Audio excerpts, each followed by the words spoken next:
Bismillahirrahmanirrahim. Elhamdülillah ve salatu ve selamu ala Resulillah.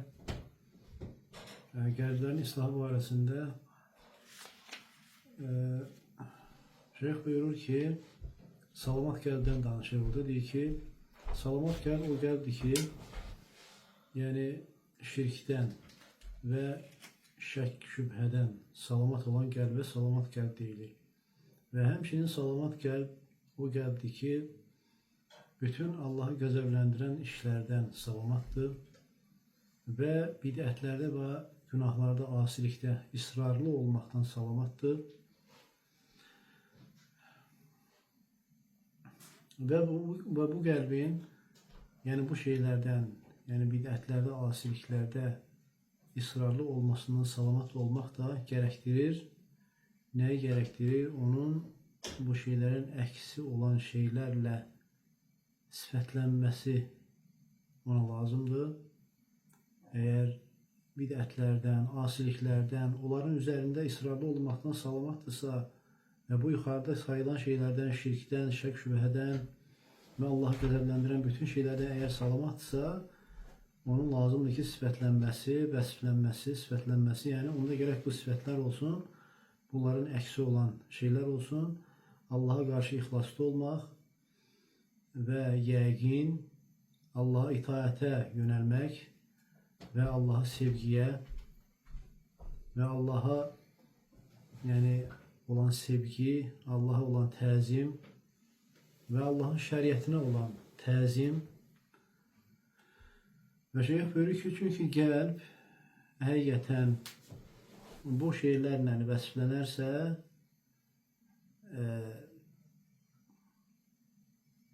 və ona zidd olan şeylərlə də, bu yuxarıda sayılan şeylərlə əgər vəsiflənərsə, bu şeylər bu qəlbdə olarsa, ixlaslı olmaqdır yəqin, Allaha itaətə yönəlmək, Allaha olan sevgi, ona olan təzim və Allahın şəriətinə olan təzim və bu kimi şeylər əgər onda varsa və ona zidd olan şeylərdən də salamatdırsa, onda o qəlb şeyh deyir ki, yəni salamat qəlb olur. Və deyir, onun qiyamət günü qurtuluşu var. Qurtuluşu var və uca dərəcələri əldə etməsi var Allah Taala ilə rastlaşdığı zaman, Allahla qarşılaşdığı zaman. Yəni İbn-i Qayyim rahimehullah deyir ki, insanların deyir, salamat qəlb barədə bu mənada olan, yəni ibarələri çoxdur. Amma deyir, bunların hamısını cəm edən bir şey var.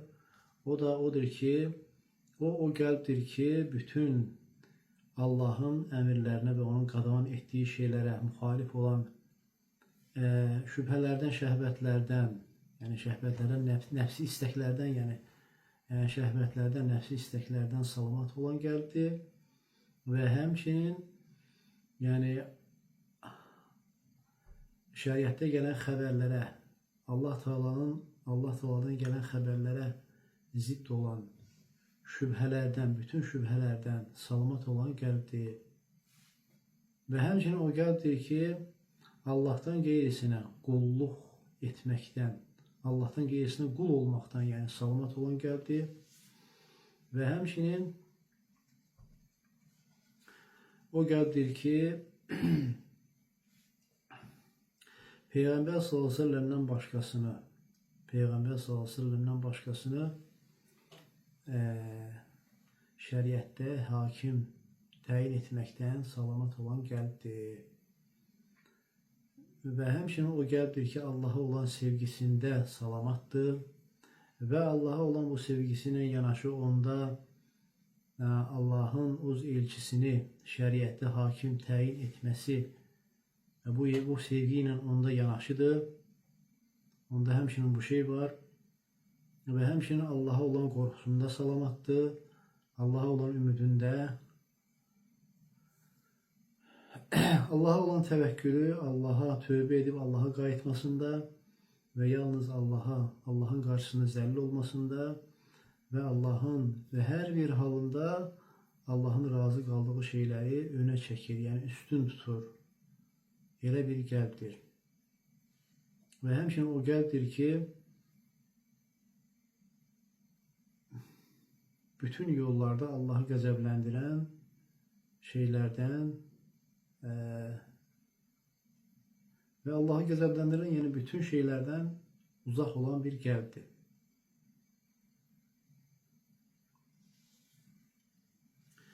Deyir ki, şeyh deyir ki, bu qulluğun həqiqəti budur. Qulluğun həqiqəti budur. Hansı ki, bu qulluq yalnız Allah üçün olması vacibdir. Yalnız Allah üçün olmalıdır bu qulluq. Belə qul olmaq yalnız Allah üçün olmalıdır. Və sonra şeyh davam edərək deyir ki, salamat qəlbdən danışır. Deyir ki, o qəlbdir ki, o qəlbdə Allahdan başqası üçün, yəni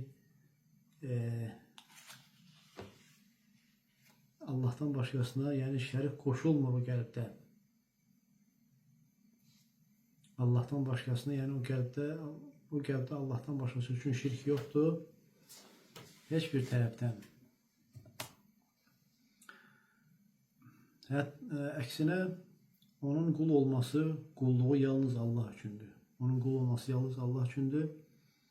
Və o qəlbdə yalnız Allah'a, yəni qəlbin istəyi, iradəsi yalnız Allah üçündür. Yəni sevgisi, təvəkkülü, tövbə edib qayıtması və onun xuşulu olması yalnız Allah üçündür. Qorxması və ümid etməsi yalnız Allah üçündür. O qəlbdir ki, əməllərini Allah üçün edir yalnız. Əgər sevərsə Allah üçün sevir, qəzəblənərsə Allah üçün qəzəblənir, verərsə Allah üçün verir və mani olarsa yalnız Allah üçün mani olur. Və şeyh deyir ki, bu şeylərlə yanaşı lazımdır ki, onda olması, qəlbdə olması, bu şeyin olması lazımdır ki, yəni Peyğəmbər s.ə.v-lə başqasının, yəni şəriətdə Peyğəmbər s.ə.v-lə başqasının ardınca getməkdən və Peyğəmbər s.ə.v-lə başqasını hakim təyin etməkdən salamat olması lazımdır.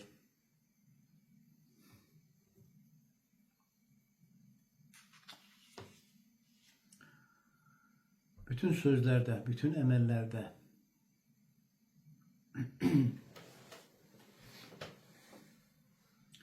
sonra burada danışır, deyir ki, qəlbin sözlərindən danışır, deyir, qəlbin sözlərindən onun etiqad etdiyi şeylər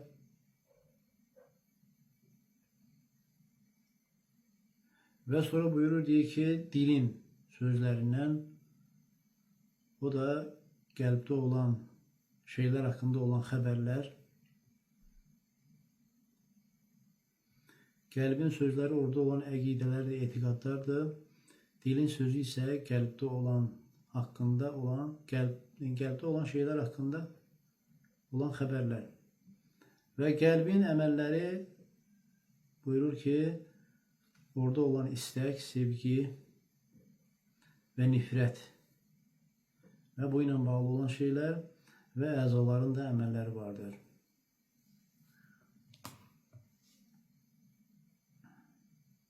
Və bütün bu şeylərdə istəyir xırda olsun, istəyir böyük olsun, bütün hər bir şeydə o elə bir qəlbdir ki, o bütün hər şeydə yəni hakim onun üçün şəriətdə, yəni onun üçün hakim olan, yəni şəri məsələlərdə onun üçün hakim olan Peyğəmbər s.ə.v-dir. Və o elə bir qəlbdir ki, heç bir əqidə məsələsində, heç bir sözdə, heç bir əməldə yəni Peyğəmbər s.ə.v-dən önə keçməz. Peyğəmbər s.ə.v-dən önə keçməz. Çünki Allah təala buyurur ki, ya eyyuhəl-ləzīnə əmənu, ey iman gətirənlər, Allah və Rasulunun önünə keçməyin. Yəni şeyx deyir ki, yəni o deməkdir ki, yəni o deməsə siz də deməyin, o əmr etməsə siz etməyin. Və sələflərdən bəzisi demişlər ki, yəni istəyir balaca olsun, hər bir olunan iş deyir ki, insan gərək onun üçün yəni cavab axtarsın. İnsan onun üçün gərək cavab axtarsın. Çünki onun etdiyi əməl yəni onu göstəriləcək. Onun üçün cavab axtarsan, niyə etdi və nə üçün etdi və necə etdi? Nə üçün etdi və necə etdi? Və şeyh burada buyurur deyir ki, şeyh buyurur ki, əvvəlki sual olunan əməlin səbəbi barəsindədir. Olunan əməlin səbəbi və onu o əmələ aparan şey nə olub? O barədə olan sualdır. Yəni onu o əmələ aparan şey onun yəni onun yəni istədiyi bir dünyavi məqsədlərdən, dünyavi bir şeylərdən əldə etmək istədiyi bir şey mi olub? Dünyavi bir şey mi olub ki, əldə etmək üçün ona görə mi əməl edib? Yoxsa insanlardan olan tərifə görə mi edib? Yoxsa onların məzəmmətindən qorxaraq mı edib? Yoxsa sevdiyi bir şeyi, sevilən bir şeyi əldə etməkdən ötürü mü eləyib? Yoxsa özünə pis gələn şeyi özündən uzaqlaşdırmaqdan ötürü mü eləyib? Yoxsa ki, etdiyi əmələ, onu əmələ aparan şey qulluq, özünün qul olmaq haqqını yerinə yetirməkdən ötürü mü eləyib? Allahın sevgisini, Allaha yaxınlaşmağı tələb eləyərək o məqsədlə mi eləyib? Yəni onlara nail olmaq üçün mü eləyib? Və bu ilə Allaha vəsilə mi axtarıb?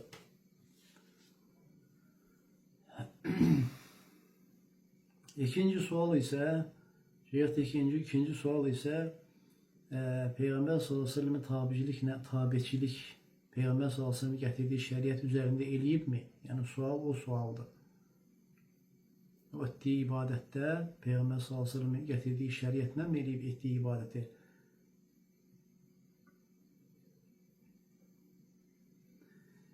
Yəni etdiyi əməl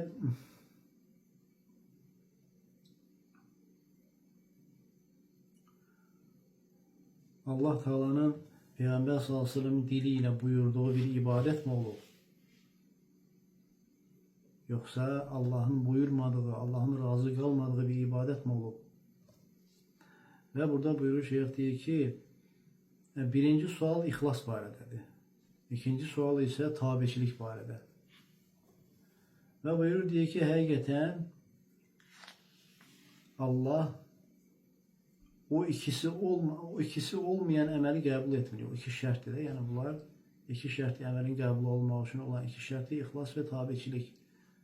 Şeyh deyir ki, bu ikisi olmadan Allah Teala o iki şərt olmayan əməli qəbul eləmir. Və sonra buyurur ki, birinci sualdan xilas olmağın yolu insanın ixlası həyata keçirməsi ilə mümkündür. İkinci sualdan xilas olmağın yolu isə Peyğəmbər sallallahu əleyhi və səlləmin şəriəti ilə getməklə, yəni o tabeçiliyi, şəriətdə Peyğəmbər sallallahu əleyhi və səlləmə olan tabeçiliyi həyata keçirməklə mümkündür. Və buyurur deyir ki, qəlbin salamat olması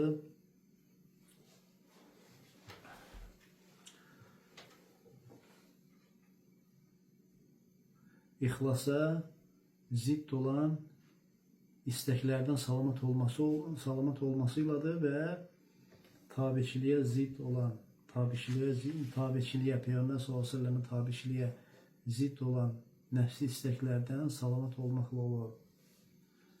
Və buyurur deyir ki, bu qəlbin salamat olmağının həqiqətidir. Hansı ki, bu salamat olmaqda o qəlb üçün qurtuluş və xoşbəxtçilik, yəni zəmanət verilir. Və sonra buyurur deyir ki, salamat qəlbin əlamətləri var. Hansı ki, o şeylər ki, yəni o əlamətlər qəlbin salamat olmasına və təmiz olmasına dəlalət edir. Və deyir ki, bu əlamətlərdən o qəlbin, yəni dünyaya bağlanan olmaması,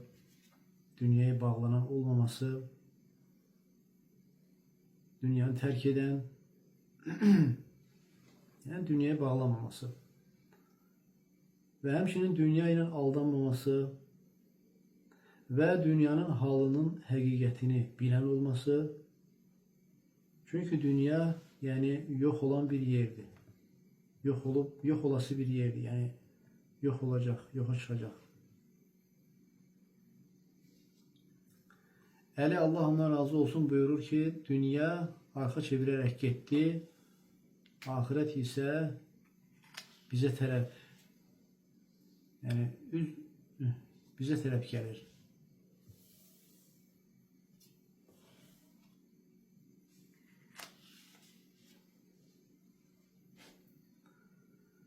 Və buyurur ki, onların hər birisinin, həm dünyanın, həm də ahirətin oğulları var. Və deyir ki, siz ahirət oğullarından olun. Dünya oğullarından olmayın.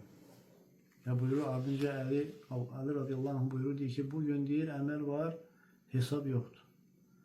Amma sabah, yəni qiyamət günü hesab olacaq, amma əməl olmayacaq.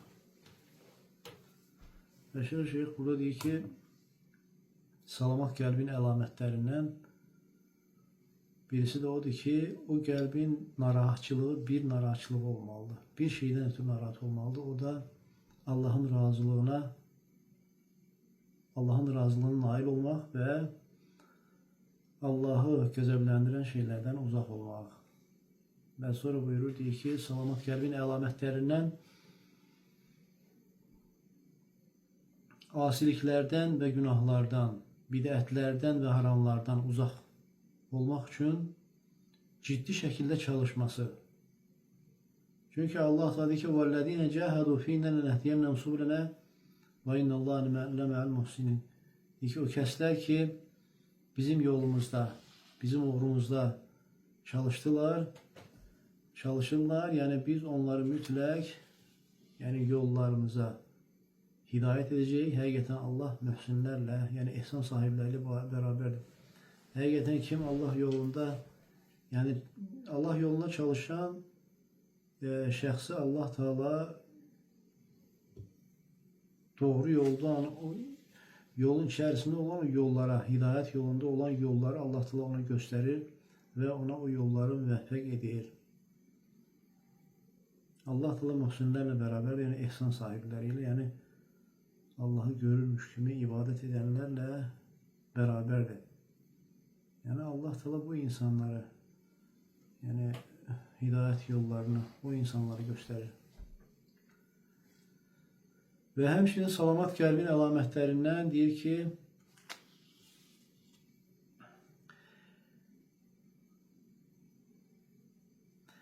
əməli daha yaxşı, daha doğru şəkildə etməklə maraqlanması, yəni o əməlin özündən daha çox, əməli etməyin, əməli daha doğru, daha düzgün etməklə maraqlanır. Əməlin özündən daha çox, əməli düzgün şəkildə, sağlam şəkildə etməklə maraqlanır. Maraqlanan qəlbdir. Maraqlanması, yəni onun əlamətlərindən, salamat qəlbin əlamətlərindəndir. Allaha qarşı ixlaslı olması, Allahla sadiq olması və Allahın qullarına qarşı səmimi olması və həmçinin o qəlbdir ki, Allahdan ona olan bu neymətləri və bu şeylərin Allahdan özünə, Allah tərəfindən özünə olan bir neymət olduğunu hiss etməsi və öz nəfsini yəni təqsirli bilməsi, özünü ittiham etməsi, əməllərində yəni özünü təqsirli, yəni hiss etməsi, təqsirli olduğuna görə özünü ittiham etməsi və Allaha ilə olan itaətdə çalışması. Və Şeyx buyurur ki, beləcə lazımdır ki, möminə yəni qəlbi ilə maraqlansın, onun islah olması ilə maraqlansın və onun təmizlənməsinə çalışsın. Və burada da yəni bu məsələdə təsirli bir dua var.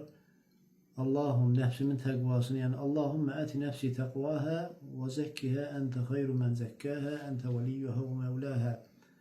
Peyğəmbər s.ə.v-dən varid olan dua, Peyğəmbər s.ə.v bu duanı edərdi ki, Allahum nəfsimin təqvasını ver, onu təmizlə, sən onu təmizləyənlərin ən xeyirlisisən, sən onun vəlisisən və məvlasısan. Və başqa hədisdə gələn Ve Peygamber sallallahu aleyhi ve sellem buyurup ki insanlar dinarlar, dirhemler topladığı zaman siz bu kelimeleri toplayın. Allahümme inni es'elüke thebate fil emri vel azimete alel rüşd ve es'elüke mucibati rahmetike ve azaime mağfiretike ve es'elüke şükre ni'metik ve husne ibadetik ve es'elüke kalben selimen ve lisanen sadikan وأسألك من خير ما تعلم وأعوذ بك من شر ما تعلم وأستغفرك لما تعلم أنت علام الغيوب إنك أنت علام الغيوب. Hakikaten azametli duadır. Peygamber sallallahu aleyhi ve sellem diyor ki Allah'ım senden sabitçiliğimi istəyirəm, sabitçiliği istəyirəm. Bütün işlerde senden sabitçilik istəyirəm ve hidayet üzerinde əzimkarlıq istəyirəm. Ve senden rahmetini vacip eden şeyleri, yani rahmetini kazanmağa sebep olan şeyler istəyirəm senden ve bağışlanmağına sebep olan şeyler istəyirəm senden ve senden istəyirəm verdiğin nimetlere göre şükür etməyimi istəyirəm senden ve sana yaxşı ibadet etməyimi istəyirəm senden ve senden salamat qəlb ve doğru danışan dil istəyirəm ve senden bütün bildiğin xeyirləri istəyirəm ve bildiğin bütün şerlerden de sana sığınıram ve bildiğin şeylere göre senden bağışlanma istəyirəm. Həqiqətən sən qeybləri bilənsən, bütün qeybləri bilənsən. Və şeyh buyurur ki, bu səhih hədisdir. Orada deyir xeyirlər, bu elə bir duadır ki, yani orada xeyirlər cəm olub və orada yaxşılıqlar cəm olub və orada fəzilətlər cəm olub.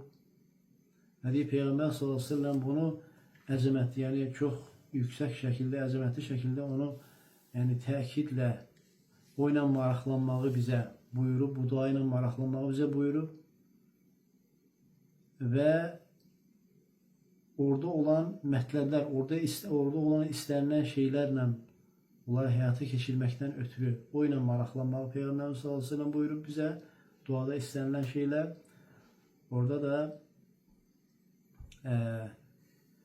ve orada büyük məqsədlər var və deyir xüsusilə də orada qəlbin salamat olması Allah'tan istənilir və onun təmizlənməsi istənilir, onun pak olması istənilir və bütün Allah'ı gözəvəndirən şeylərdən, yani pak olması orada Allah'tan istənilir, qəlbin bu şeydən pak olması istənilir Allah'tan və xüsusilə də orada Allah'a şərik qoşmaqdan qəlbin salamat olması istənilir Allah'tan və şək, Allah'ın dinində şək şübhəyə düşməkdən qəlbin salamat olması Allah'tan istənilir və bidətlər və asiliklər üzərində israrlı olmaqdan salamat olması Allah'tan istənilir və başqa şeylər və başqa bəlalardan yəni salamat qalması Allah'tan istənilir. Hansı ki o belalar ki qəlbə üz verən şeylər, qəlbə o kimi belalar üz verir və qəlbə deyir ki şiddətli şəkildə zərər verir. Allah da qəlbimizi dində, öz dinində sabit etsin. Kur'an üzərində, sünnə üzərində və sahabələrin getdiyi yol üzərində Allah da qəlbimizi sabit etsin. Subhanakallahumma və bihamdik, əşhədu en la ilahe illa ente, estağfiruke və etûbü ileyk.